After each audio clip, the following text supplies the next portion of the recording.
আসসালামু আলাইকুম। আমি সুমাইয়া মিলানো শহর থেকে বলছি।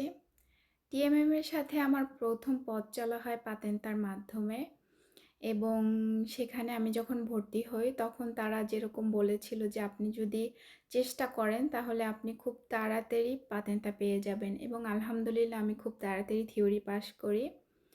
তারপরে আমার টিএমএম এর উপরে একটা আস্থা তৈরি হয় যে না আসলে তারা যেরকম বলে সেরকম কাজ করিয়ে দেখায়। পরে আমি বিজনেস অপরচুনিটি কোর্সে ভর্তি হওয়ার কথা চিন্তা করি। কিন্তু আসলে আমার কম্পিউটারের বেসিকটা জানা ছিল না। সেখানে আমার বেসিকের হাতেখড়ি হয় মাসুম আপুর কাছে এবং তারপরে আমি বিজনেস অপরচুনিটি কোর্স B6 এ ভর্তি হই। এখন টিএমএম এর সাথে আমি কাজ করতেছি। আমরা যখনই ১ম কাজ করতে গিয়েছি তখন আমাদের স্যার এবং হচ্ছে গিয়ে আমরা যাদের কাছ থেকে কাজগুলো শিখছি তারা আমাদেরকে সবসময় বলে যে এটা আসলে কখনোই মনে করবেন না যে এটা ক্লায়েন্টের ফাইল। এটা মনে করবেন যে এটা আপনার ফাইল। তো এখন আমরা সেরকম মনে করেই কাজগুলো আসলে করি।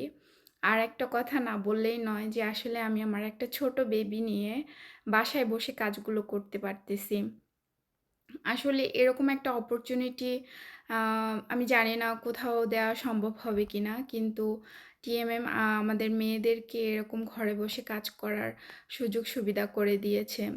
তার জন্য thanks to sir and Masum আপু এবং টিএমএম এর পরিবারের সকল সদস্যকে আমার পক্ষ থেকে অনেক, অনেক ধন্যবাদ।